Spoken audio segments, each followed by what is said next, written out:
What is going on, guys? Zigzag here, and welcome back to another video where I'll be showing you guys 13 maps and visual resources that can help you drastically with your GeoGuessr guessing. There've already been 2 parts with some more fundamental stuff, so go back and check those if you haven't. And yeah, if I've used your map in this video, thank you very much. So the first map here is, of course, Poland, and here we have town names and localities ending with different endings, suffixes, and whatnot. So the OO suffix is much more common in the north, and the OW suffix, like Krakow, is much more common in the south. So that's, and the Iwo, I don't really know how to pronounce it, sorry, I have no Polish at all, but yeah, the OO Iwo is more common in the north, and the OW is more common in the south, and these other ones probably a little bit less useful, but still probably worth learning. Next one is a tree density coverage map of Australia. Now, what's really noticeable about this one is there are not many trees in Australia. A lot of it's been deforested, and a lot of it is not really arable land in the centre. But basically in WA, in Western Australia, all the trees are basically south of Perth, which is about there. And yep, in Victoria you have a lot to the west, to the east, and Tasmania is covered in trees. And yeah, then you're basically all along the coast with some big forests up to the north. Alright, so the next map is Directional Arrows by Bullfroggy, and the key here says filled in is for the blue countries and not filled in is for the orange countries.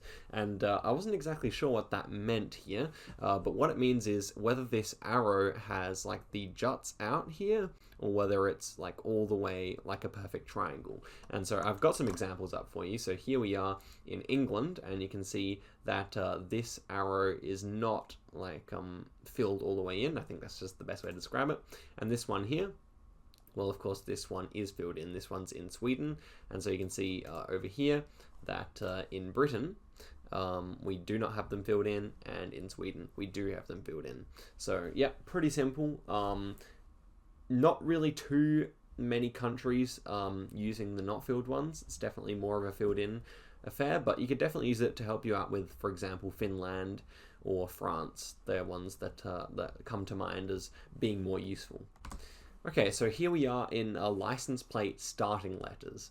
And so basically these countries, all the ones highlighted, I'm not exactly sure what the deal is with Bulgaria, but all these countries highlighted in blue actually have regional codes on their license plates. Now I know license plates are blurred out in GeoGuessr, but sometimes they're not, and this is where it's going to come in useful. So here we have an example of Germany. We have D for Deutschland, then we have the city or region. Now this one has 3 letters, but in the really big cities, for example, if it was Dresden, it would just be a D. So the bigger cities using 1 letter, the kind of middle-sized cities maybe using 2 letters, and the even smaller cities using 3 letters. You won't be able to see the regional details and registration details on GeoGuessr. It would probably be too grainy, and then you just have the random letters at the end. So these are the countries that use kind of like that kind of coded system. Most notable ones being covered are, you know, Germany, and well, yeah, most of those countries there are covered, to be honest.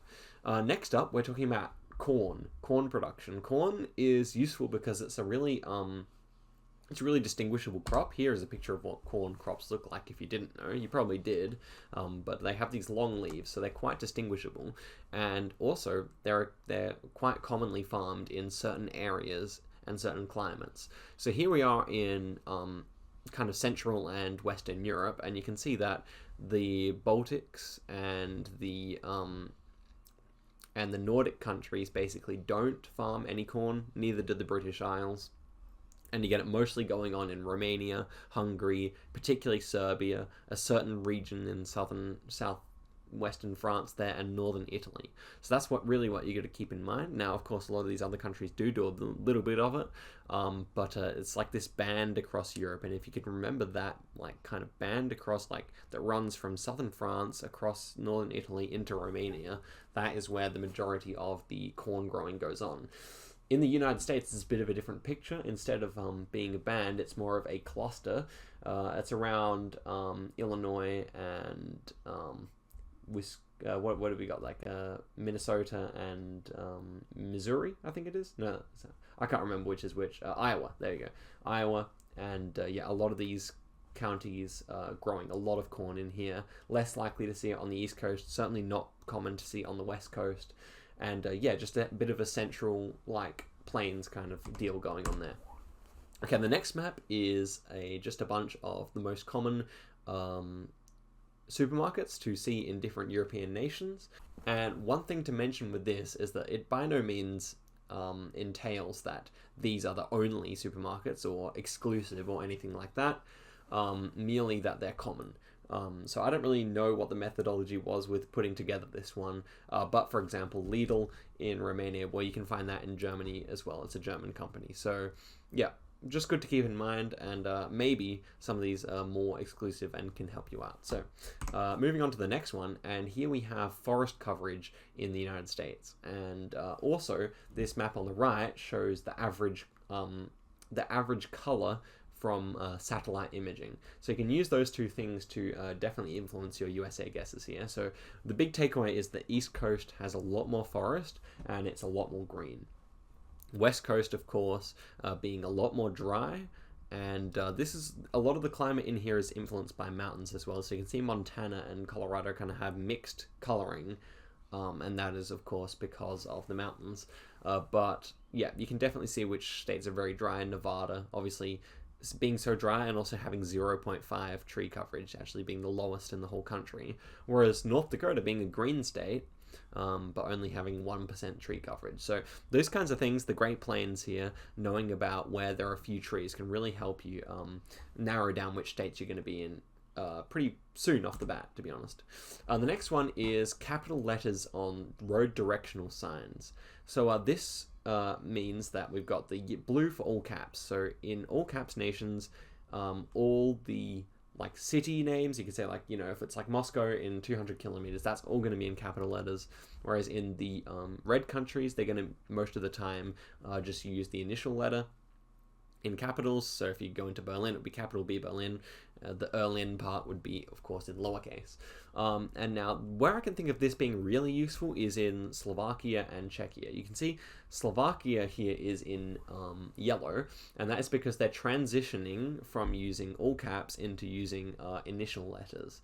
And of course, Slovakia and Czechia are so hard to tell apart that if you do see a one that's only using initial letters in capitals, then you can safely guess Slovakia. And yeah, that's the only place I've really used this map, but I'm sure if you actually learned the whole thing, it would be really useful. Next up, we've just got a bit of a meta clues map, and this one is to do with the British Virgin Islands and the US Virgin Islands. US Virgin Islands using red, and British Virgin Islands using white. This is, of course, the car, and they both have roof racks as well, and that is inside the Caribbean. So good to know, and kind of specific. You won't be using it too often, but yeah, always good to know. Now we have some American bollards. So in the US, you have Washington using a brown bollard, New York using like a double green reflector, Wyoming having a little white tip at the end, and also the double yellows as well. Nevada kind of using like a similar reflector to what you see in like Finland and Norway, I feel like. That's a good way to remember that. And then Oregon using kind of like quite a generic looking one with a white tab on the top. Next up, we have a few Cyrillic clues, because the Cyrillic nations can be notoriously difficult to tell apart. Well, here are some letters that appear more often in certain languages. So feel free to pause the video and take a look at those if you're not familiar with them. Definitely, I've found this Serbian one to be quite useful, the H with the cross in it. But all these ones, and the I for Ukraine is also quite useful, because these are the type of countries that can be easily confused with others. And then moving on, this is kind of like a more complete version of it. So you've got every single country that uses Cyrillic, or actually a lot that don't as well, just some Eastern European countries, and then which particular characters they use and accents they use. So actually really useful, and if you took the time to learn this, then your country streaking abilities would definitely take an uptick. Yeah, and finally, we're going to end it off with a guide to some signposts. Thank you, Hannah, for this one. And yeah, we have the Argentinian classic black ones here. We have Peru and Guatemala using blue ones, and then Colombia, Dominican Republic, Ecuador, and Uruguay using more green ones. I think Ecuador uses green, a bit darker maybe. Yeah, these ones just quite useful. Knowing that Argentinian one is definitely helpful because they tend to appear in most Argentinian cities. But yeah, that is pretty much it for the video, guys. Thank you very much for watching, and feel free to send me any resources that you think I should include in the next one, and feel free to go back and watch the old ones because they have some really useful maps and stuff in them that I'm sure you will find very good. Alright, so thank you very much for watching, and I'll see you in the next video.